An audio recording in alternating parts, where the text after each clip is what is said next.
Welcome to the Ernie Chambers Show.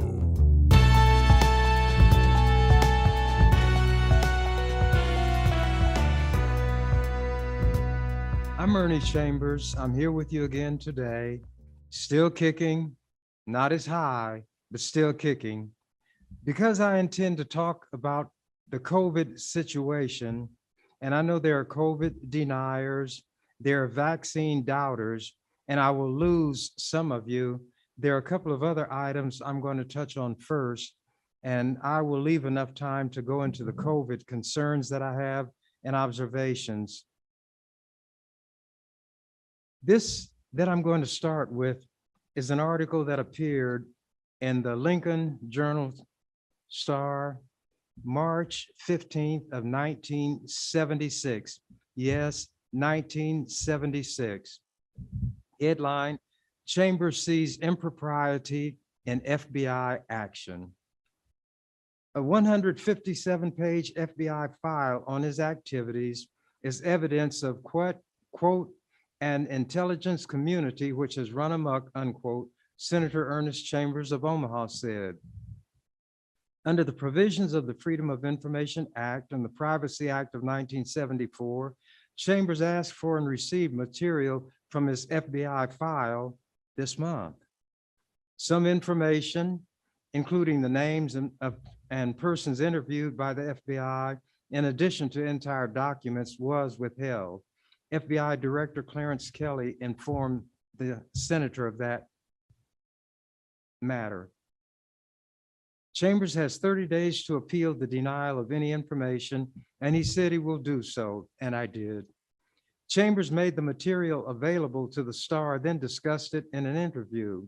The file indicates improper activity by the FBI and perhaps illegal action by the CIA, he stated. A reading of the material indicates that the FBI file on Chambers was initiated in 1961 in response to a post office department communication advising that Chambers, quote, may be an adherent to the teachings of Elijah Muhammad, unquote. So what? There are people who belong to the Catholic Church, Baptist Church, Methodist Church, Episcopalian Church, Christian Science Church, every kind of church you can think of. But they were worried about Elijah Muhammad and the Muslims because they believed in self-defense, not attacking anybody, not starting anything. But once something was brought to them, running away was not in their vocabulary. Such an implication was drawn from conversations Chambers had with two persons whose names were excised from the file copies. Why were their names excluded? I knew who they were. Was there something that they had to hide? The FBI is a strange operation.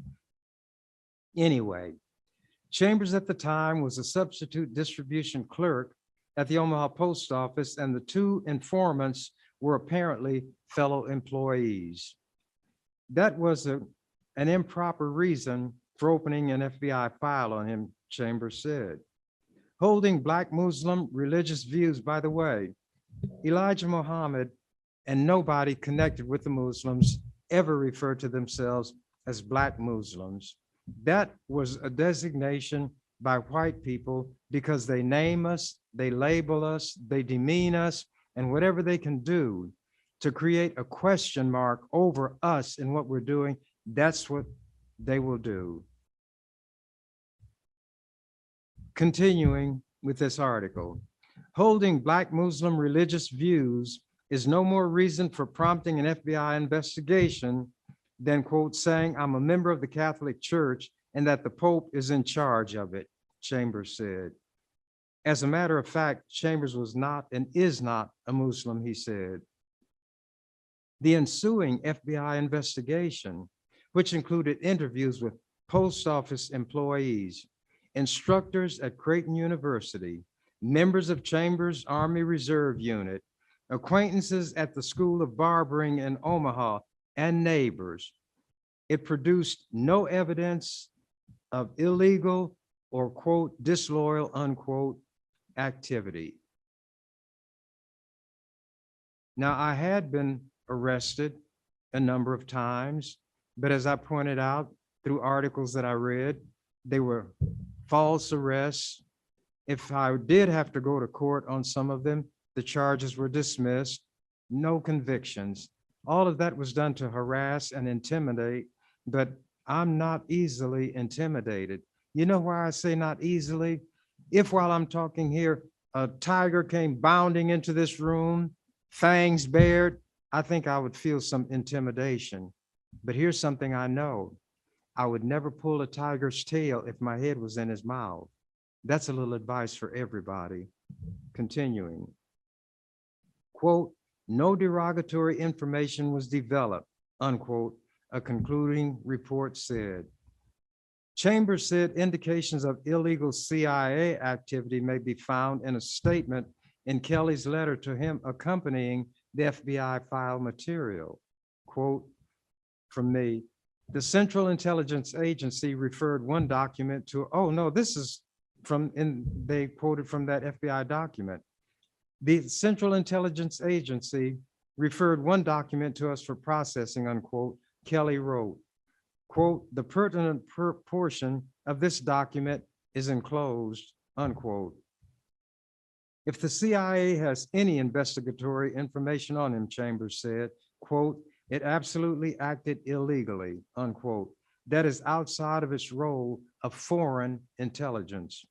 The closest I came to leaving the United States was when I left California after advanced boot camp or basic training, and we flew out over the Pacific Ocean in a wide arc and then came back over the mainland. But since a certain amount of the ocean off a nation's coast is still considered its territory, I've never left the United States. And although I've never left it, I've never been accorded full citizenship, even though I was born here. Continuing. Chambers said he has, quote, not even remotely been connected with any foreign activities or operation, unquote. He has never been overseas. The CIA document is not identified among the 35 documents which were enclosed in the file copies mailed to Chambers. The senator said he is, quote, more amused than alarmed by the fact that, quote, this vaunted intelligence community would spend so much of its valuable time in investigating me. I have never made secret any of my views on issues. If they wanted to know them, they could have just asked me.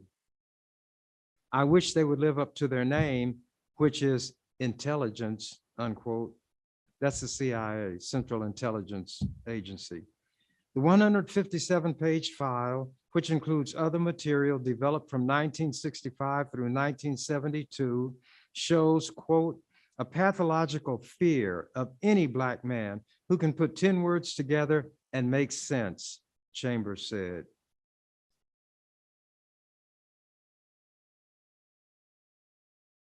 They were afraid of an uprising among Black citizens because they know the conditions under which we live. They were afraid of an uprising among Black citizens because they know the conditions under which Black people live. I had to repeat that for emphasis. I cannot imagine what information was withheld, he said. See, if they had evidence of criminal activity, they could have filed charges. Quote, but there might be an issue of illegal wiretapping or other illegal intelligence involved. Why else wouldn't they give it all to me? Kelly's letter says some information was exempt from disclosure, including interagency documents, the identity of confidential informants, some investigatory records compiled for law enforcement purposes, and material which might disclose investigative techniques or procedures. If they were for law enforcement purposes, that would implicate illegal activity. If they were aware of what they considered illegal activity, why didn't they arrest and charge me? They knew that nothing would have pleased me more. See, an innocent man is not a frightened man if he's not frightened by nature. Continuing. The Chambers file apparently began to gather new information in 1967 when an FBI report stated that he, quote, has become increasingly more militant in his racial statements, unquote. They investigated me more for my statements. George Wallace made incendiary, treasonous statements, in effect, cursing out the government. No investigation of George Wallace, but because a young Black man had the audacity, the gall to speak his mind on issues of the day, it led to an FBI investigation and a file being formulated. But continuing, this goes along with those false arrests and false charges which were dismissed in court. Listen to this now. In a 1968 report, they said he was, quote, increasingly outspoken in favor of violence for the Negro race to obtain their civil rights. So what? But I never talked about initiating anything. I said, nobody can treat me better than I will treat them, but I will defend myself. And it's up to whoever intends to have any kind of contact with me on an ongoing basis. That person determines the nature of it. If they treat me intelligently, that's the way I will respond. But if they try to put their hands on me, then it becomes a different matter, but they will initiate it. So their investigation should have been of those who had made numerous threats against me, which the FBI knew about, but apparently never thought of anything about doing anything, hoping that some of them, or at least one of them, might be carried out. Continuing to show how silly they are. Enclosures included newspaper clippings about Chambers, about his speeches or statements, a copy of a critical letter written to Omaha Mayor A.V. Sorensen in 1965 about police community relations in Black neighborhoods. I was dealing with police misconduct in 1965 and before. It's not a new thing for me. It's new for a lot of people. And because of those negative experiences, when a white senator brought a bill to the legislature to allow people to carry concealed weapons in bars and taverns, I asked, what do white people fear from each other so much? Because they go to bars and taverns with each other. So what do they fear so much that would require them to carry a gun? He said, well, as you had said earlier, you talked about Al-Qaeda and ISIS and other things going on in the Middle East. I said, that's thousands of miles away. I'm talking about right here in Omaha or Lincoln or wherever you live. I said, my ISIS is the police. And the reason I said it, I told them, ISIS has never harassed us. Nobody from ISIS has ever shot us. It's the police I'm concerned about. When the dishonest white media in Lincoln picked it up, they said, I said or indicated that the police do what ISIS does, which is to cut people's heads off and things like that, which is not what I said. But white people misconstrue our words. They twist and distort them. And because a white person is saying something about a Black person whom white people do not like, they take what that lying white person said as gospel truth. But because their gospel is from the synagogue of Satan, and Elijah Muhammad, based on their conduct, may have been accurate in referring to them as blue-eyed devils, the devil was a liar from the beginning. So his progeny or descendants or children are going to partake of the nature of their daddy. And since their daddy was a liar, they are liars. And the lie made it to Fox, national television. From there, all of the crackpots, the right-wingers, the neo-Nazis picked it up, and I received a flood of threatening letters. So I sit on the floor of the legislature and explain to them why I say the police are our ISIS, and I gave concrete examples. And I said, as for all those people who are making the threats, they won't even sign them. They could even put a false name and I wouldn't know it. And if they put their real name, I wouldn't know it. But to show how cowardly they are, one guy wrote a letter, and inside of it, he said he is from Alabama, but the letter was postmarked Des Moines, Iowa. So they are very, very clever, aren't they? Very tricky. Nevertheless, that was the kind of thing going on. And I was dealing with the police, and they thought they could intimidate me, but they could not. They couldn't plant drugs on me because nobody, even the white people, wouldn't believe that. They couldn't say, I cursed them out, which is not a crime, but they couldn't say that because I don't use profanity. They couldn't say I was driving drunk or even having drunk anything because I don't partake of alcohol.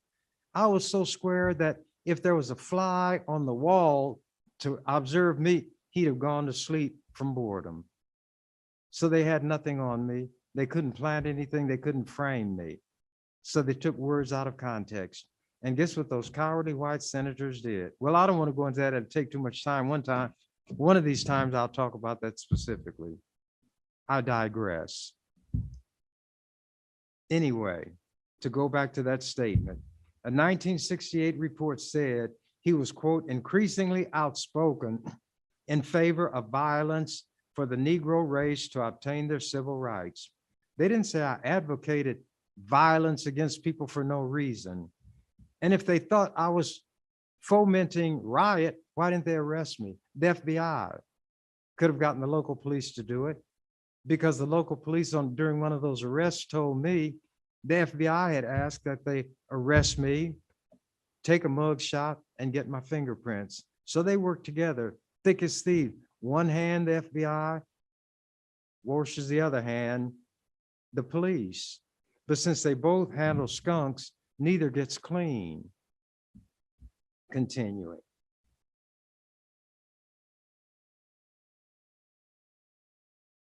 Oh, and this critical letter to the mayor about police community relations in the Black neighborhood. It reports that Chambers was observed by FBI special agents, plural, observed by FBI special agents at a Peace and Freedom Party rally. What's wrong with peace and freedom? Everything if it pertains to Black people. That was in 1968. At a 1969 rally in Omaha, memorializing Malcolm X. And that led to an investigation of me. You know why? Malcolm terrified white people. He terrified Uncle Tom and Aunt Jemima, Negroes. If I would make a statement upholding Malcolm X, that was sufficiently subversive in the white United States of America with liberty and justice for all to justify being observed and reported on by the FBI, the Fat Boys Institution, the Federal Bureau of Investigation. That's what was happening to me when I was a youngster. And they didn't intimidate me, but apparently they were intimidated. In 1969, the FBI was advised that Chambers would speak at a meeting in St. Louis.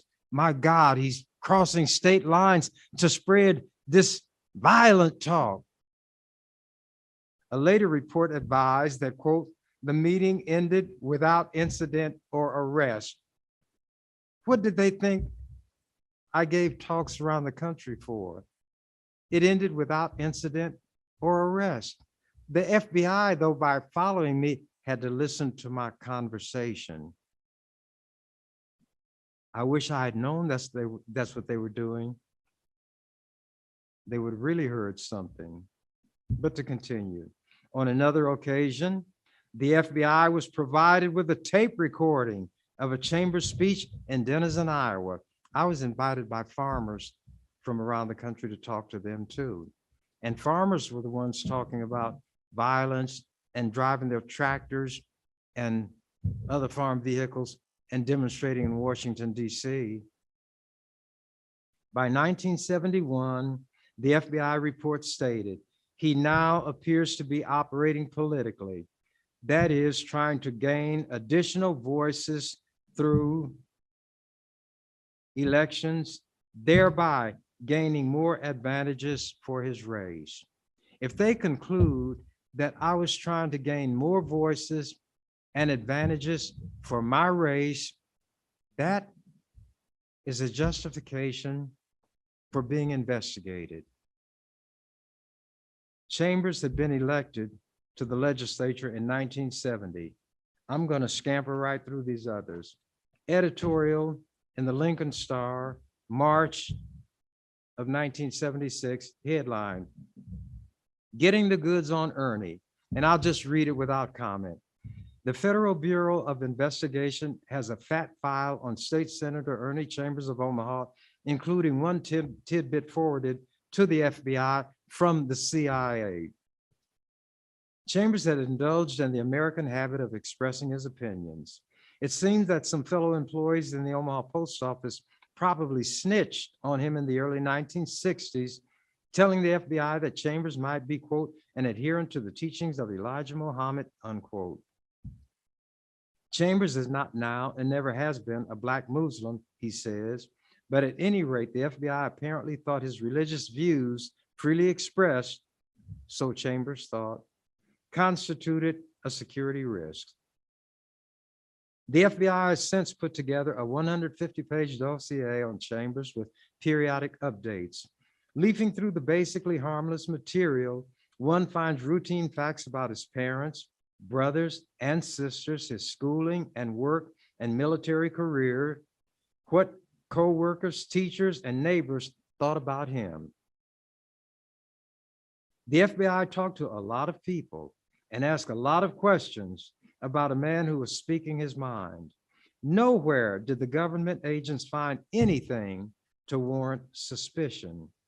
The common assessment was of a basically reserved young man who over the years became quicker to express himself, a bright fellow, sensitive to the problems of Blacks. It concluded that, quote, no derogatory information was developed, unquote.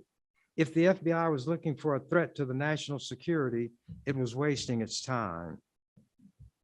Chambers said he is, quote, more amused than alarmed, unquote, by the fact the FBI would spend so much time investigating him, but he thinks the FBI acted improperly and says his file is evidence, quote, of an intelligence community which has run amok, unquote. He believes too that if the CIA has any investigatory information on him, quote, it absolutely acted illegally, unquote, that is, outside of its role of foreign intelligence. The FBI has nothing on Chambers and has not really hurt him by prying around. To that extent, the story is amusing, but it is alarming too. Alarming to think that in this country, your fellow workers will go to the federal police if you espouse unpopular religious or political causes.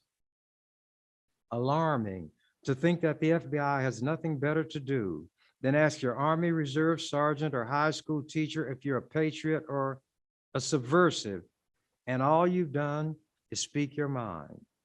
Alarming to think that the secret agencies hold files containing harmless but nevertheless personal information about you and your loved ones.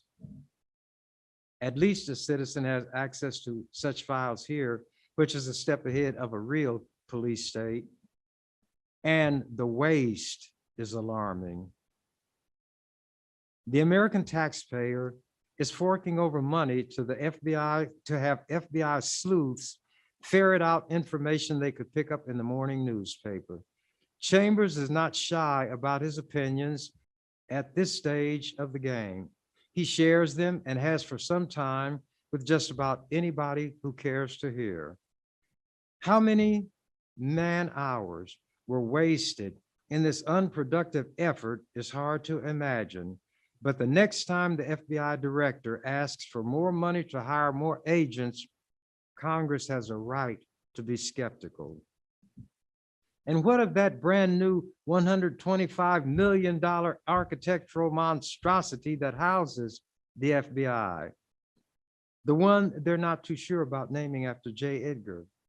Do you suppose we're paying for a building that big to house cabinet after cabinet of fat files as meaningless as the one carrying Chambers' name? Amusing, yes, and alarming and wasteful.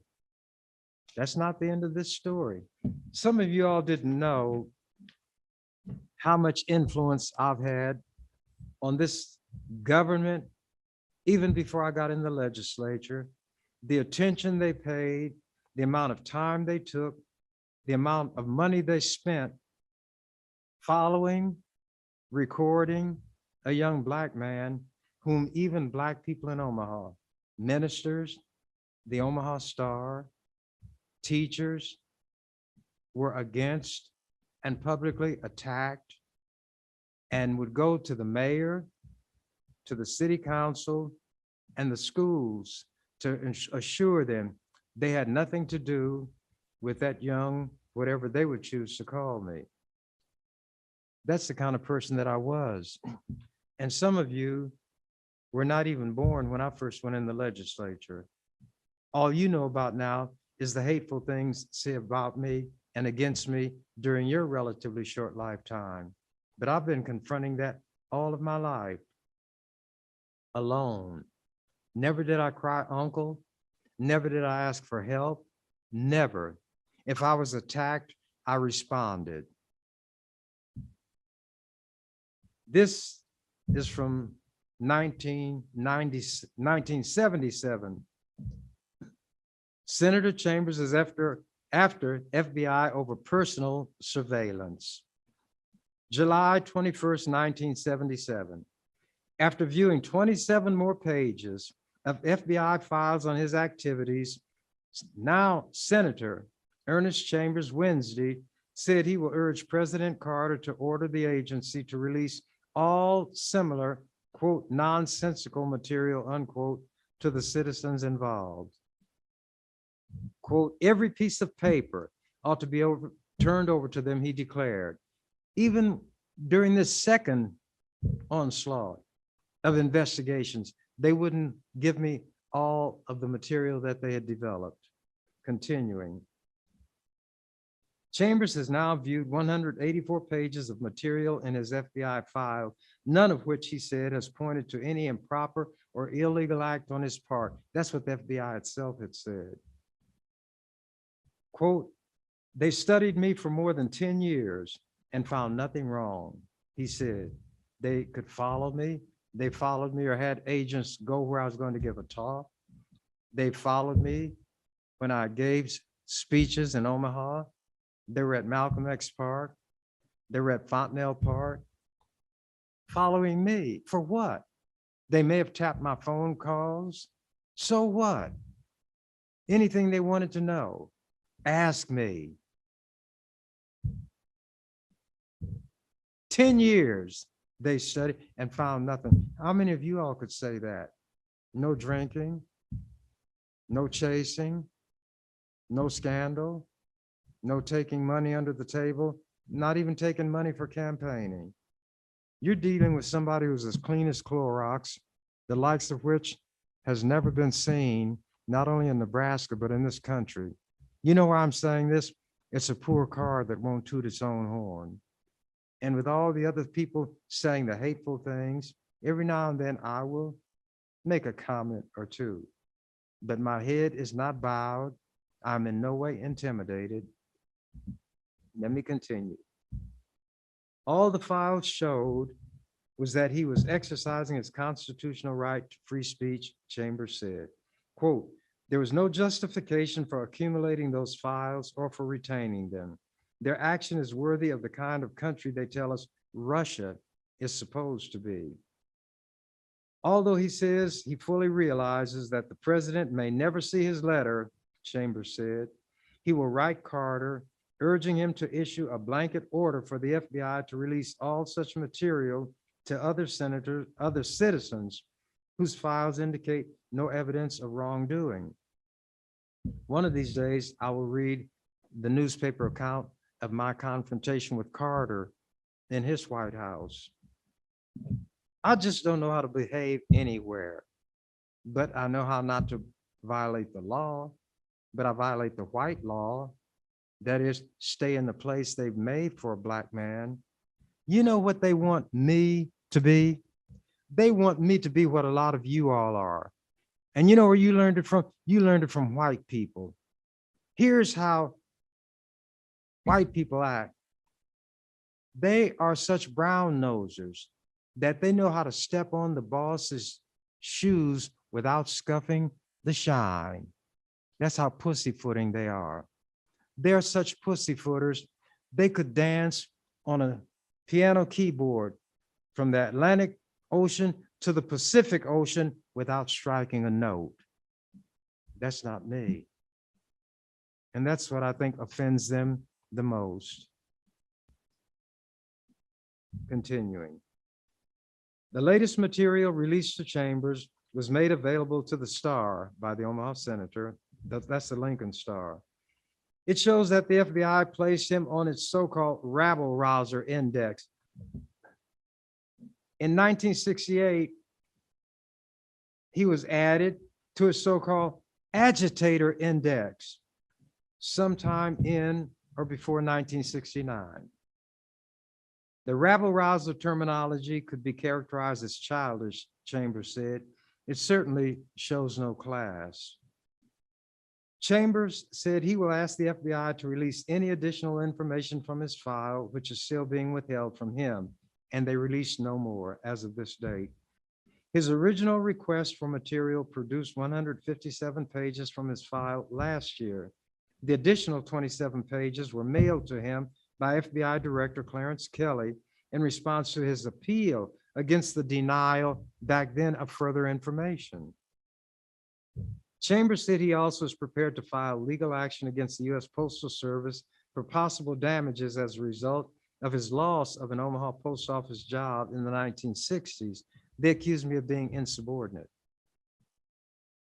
A reading of the material in his FBI file indicates that the dossier was initiated in 1961, and I read that, so I won't repeat that.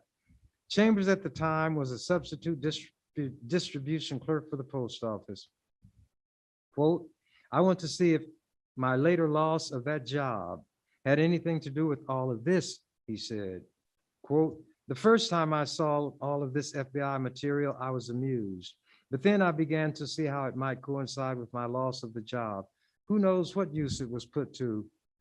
I think that people who resent this kind of government spying as I do have to create as much inconvenience for the government as they can so it will cut it out. I'm prepared to do that, unquote. The newly released material from Chambers' file includes material gathered from 1961 to 1972. That is 11 years. He was elected to the unicameral in 1970. So for 2 years after I was elected, they were still following nose and sniffing around, seeing if they could catch me in something. As Internal Security file branded some of his public statements in 1967 as, quote, violently anti-white and inflammatory, unquote. A 1968 memorandum ordered an investigation to determine whether Chambers was affiliated with the Black Panther Party. So what if I was? Look what George Wallace said. He said the US government can go to hell when the Black students wanted to enter the University of Alabama pursuant to federal legislation. And you know what George Wallace did? He stood in the doors of the schoolhouse and had the Alabama National Guard there to prevent the carrying out of a federal order. Now, I never did anything like that. They didn't touch him, and he wound up running for president. And you know what he said to his fellow people in Alabama? Segregation today, segregation tomorrow, segregation forever. They loved him. And that was his battle cry. And he's a good church-going Christian and an American citizen, accorded every right that the Constitution gave, plus some that he created out of whole cloth for himself. They restrict my right to vote, where I can live, the kind of job I can get, everything. And yet there's no definition of second or third class citizen in the Constitution. Well, since we're not first class citizens, and that's the only kind that the Constitution recognizes, we're not citizens at all. Having been in this country longer than all these racists who are now screaming against us. Let me continue.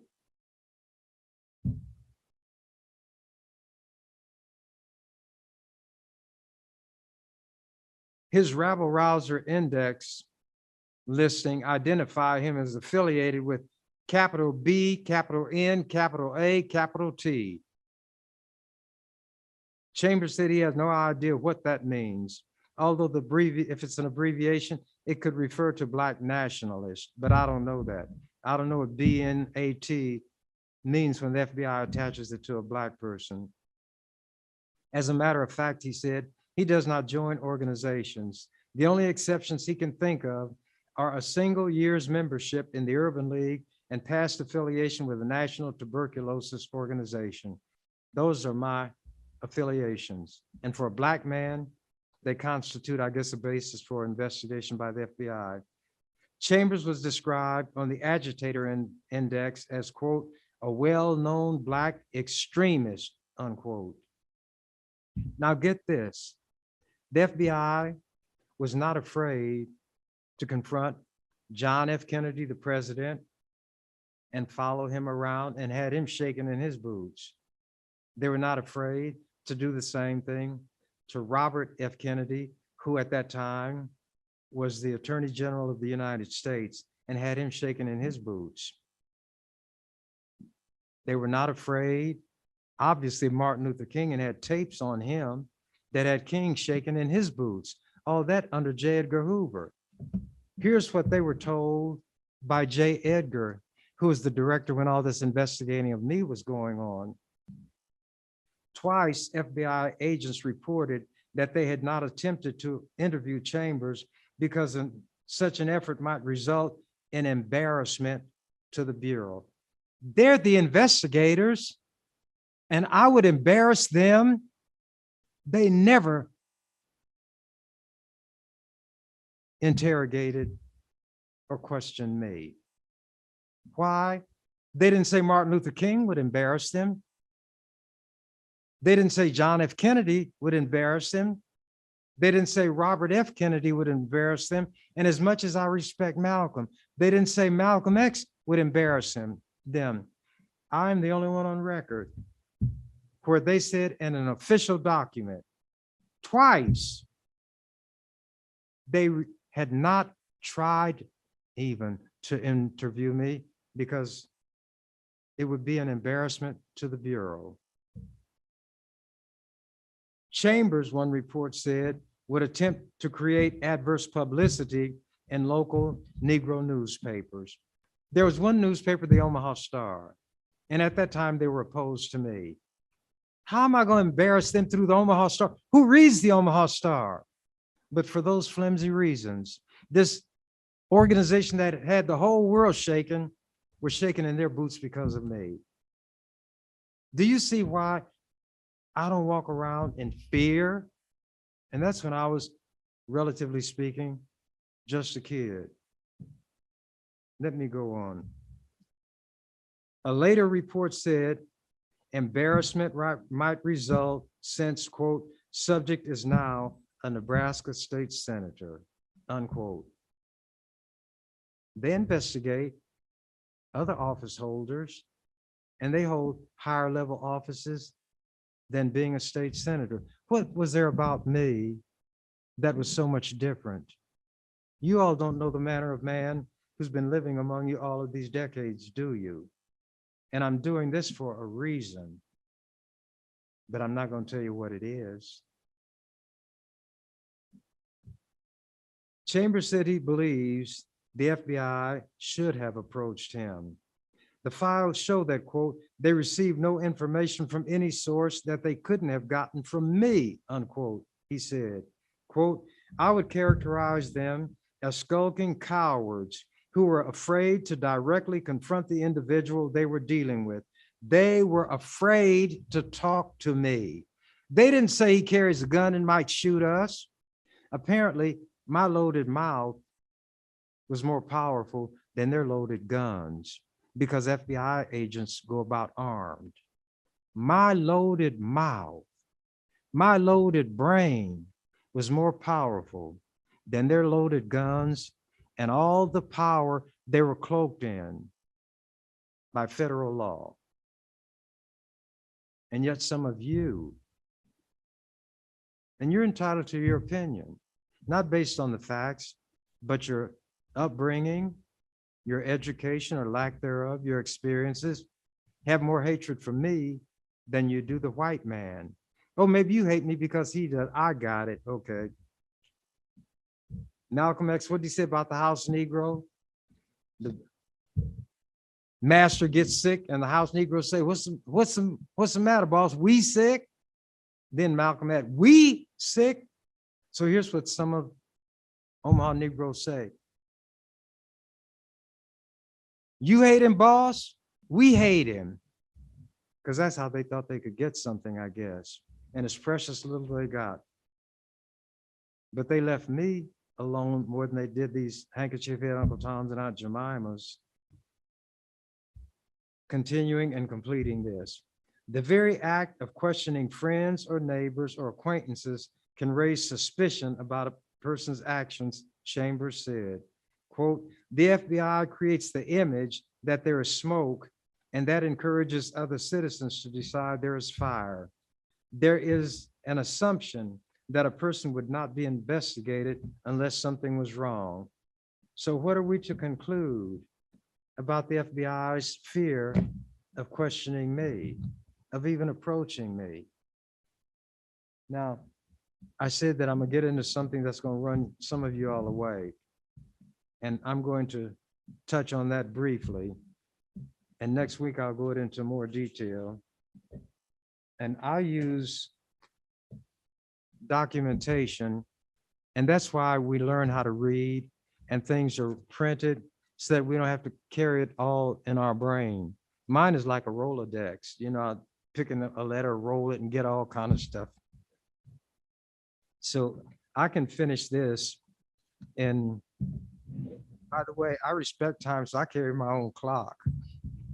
I can finish this by the time that my time runs out. And I'm just going to read it. Nurses exhausted, frustrated with the unvaccinated. Let me just say this. I got my 2 vaccinations as soon as I could. I still wear a mask everywhere. Whenever I'm in somebody's establishment or where there are other people, I wear a mask. I don't care what other people think. If they refuse to get vaccinated and want to contaminate their children and everybody else, that's on them. But I want it clear. I believe what the scientists have said. I believe what the doctors have said. And although I've got both of my Moderna vaccinations, if they come up with a booster shot, I'm going to get that one as soon as it is available. I believe in this pandemic. By that, I mean, I believe that it is here. I have named it Cyrus the Virus. And I wrote an ode to Cyrus the Virus. And I'll read it one time. I've read it once, but not today. Nebraska healthcare workers are dealing once again with surge in COVID-19 infections. This article appeared August 29th in the Omaha World Herald. Like many healthcare professionals, Heather Elliott believed the arrival of COVID-19 vaccines earlier this year would put the darkest days of the pandemic behind them. Quote, the very first day the vaccine went live, we were all on the phone that minute. How fast can we get a shot? We thought everyone would be that way, standing in line to get their shot. Elliott, a discharged nurse at Bryan Health in Lincoln, wrote in a recent Facebook post, but that hasn't happened. After a surge in vaccinations this spring, the push dried up and everyone considered the pandemic over. She and other healthcare providers said that was their opinion. Now the virus is back. It really hasn't gone anywhere. Quote, people are running and they're tired, unquote, Elliott said. It's a constant rat race of getting this thing done so you can move on. I miss the days when you can sit in a patient's room and just talk to them, unquote. The recent surge in COVID-19 infections has left Nebraska nurses and doctors exhausted, dismayed about the level of distrust in vaccinations and science, and devastated that even healthy younger patients are dying. They have 7 children in the hospital in Nebraska with COVID-19 now. And there are still idiots running around here saying they shouldn't have to wear a mask. Then when the child gets sick, they want the child in the ICU. Then they want the child on a ventilator. Then other life-saving machinery or equipment they want brought to bear. And then they say, I wish I had it. I could have, I should have. But the fact is they didn't because they are stupid. This is why George Bernard Shaw said, parents are the very ones who should not have children, some parents. And you can become a parent just by semen, sperm, fertilizing an egg. And this is the way bulls create calves. A fool can imitate you, and a monkey can outdo you in that department. Children, if I had a heart, children would be my heart. They're innocent. They trust us. They believe us. And then we hurt them. And because we're following some idiot like Donald Trump, we will expose our children to a lethal, a known lethal virus. And if you got it as a parent, you want everybody to drop everything and come to you, as has happened with so many of these doubters and disbelievers. Then when they're breathing their last, they say, and they'll do it on television, then, I wish I had gotten the vaccination. And I would tell everybody who sees me or can hear my voice and understand me, if you haven't gotten the vaccination, get the vaccination. Protect you, your family, your children. And what do you fools do? You fulfill one of the things that led Jesus to admonish. Leave them alone. They be blind leaders of the blind.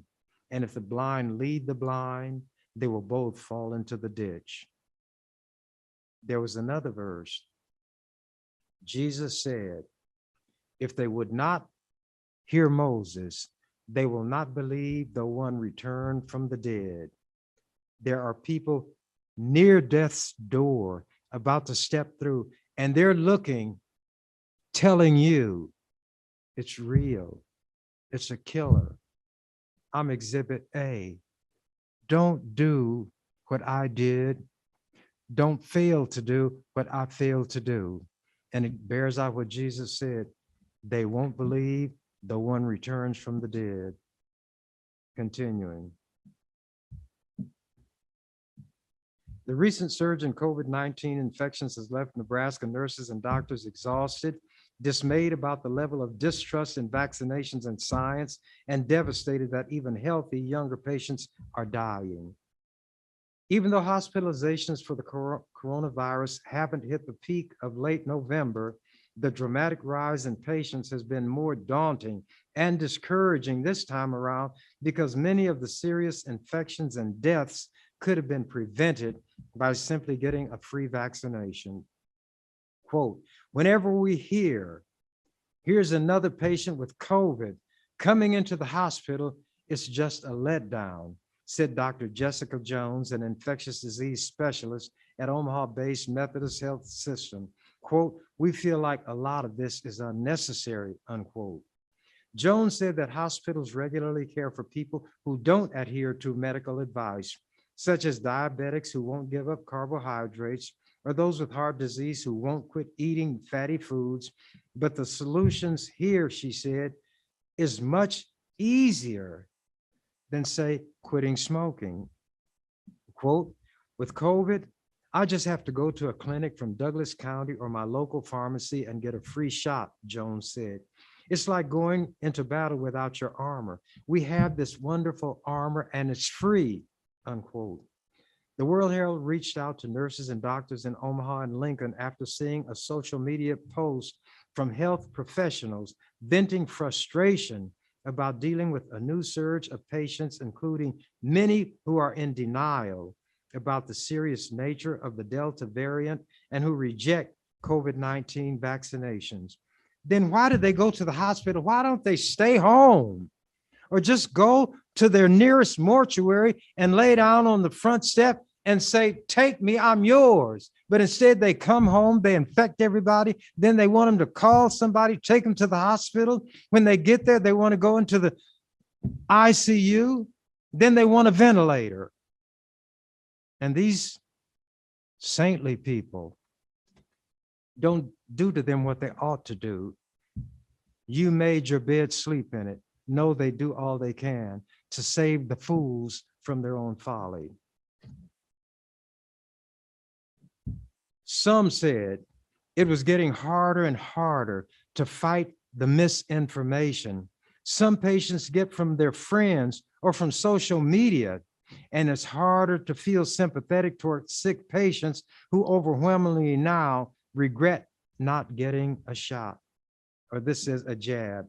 Quote, "We are feeling compassion fatigue," said Val Perez, a registered nurse at Nebraska Medicine. Quote, "The patients have become a lot more demanding and angry. And a lot of my colleagues are angry that we're still doing this and that the population has not listened to us and our recommendations, but they want the best of treatment."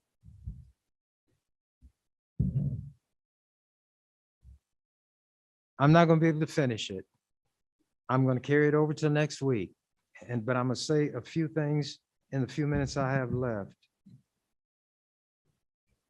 When I wore younger man's clothes, I went to church and I paid attention to what those liars told me and thought it was true because I didn't know they were liars. But I read the Bible for myself and I picked up on verses and learned early on there was a verse for everything. And in this particular instance, there are 3 verses that I give. The first one, "Oh, that my head were water and my eyes a fountain of tears, that I might weep day and night for my people." Verse 1. "My people perish for lack of knowledge." Verse 2. What is verse 3? I'm not going to tell you. But there was a man named Saul, and he was a persecutor of Christians. One day he was on the road to Damascus to further persecute. And suddenly he was struck from his horse, and a great light surrounded him. And Saul wanted to know, "Who are you?" And Jesus it was. And he said, "It's hard to kick against the pricks." And in that instant of bright awareness, Saul became Paul, the greatest based on those who believe such things of the apostles. And he believed so much in what he gained as a change of heart that he lost his head for it. He wound up being beheaded. With you all who are the vaccination deniers, the COVID deniers, you have been described in this statement. The punishment goes with the sin. The sin carries its punishment. Your quote sin in this regard is ignoring the science and medicine, and the punishment is death. The Bible says the wages of sin is death. Your sin is to deny and ignore science. Your punishment, your wages is death. And there are people who will nevertheless mourn for you. So you hurt them twice. And while engaging in your self-centered ignorance, you probably have infected them too. I'm going to say at this instant, I'm Ernie Chambers. And as the canary said, when he discovered that the cage door had been left open, I'm out of here. Thank you for watching The Ernie Chambers Show. If you'd like to make suggestions, email us at ewcfacts@gmail.com. That's ewcfacts@gmail.com. This has been an EWC Communication production.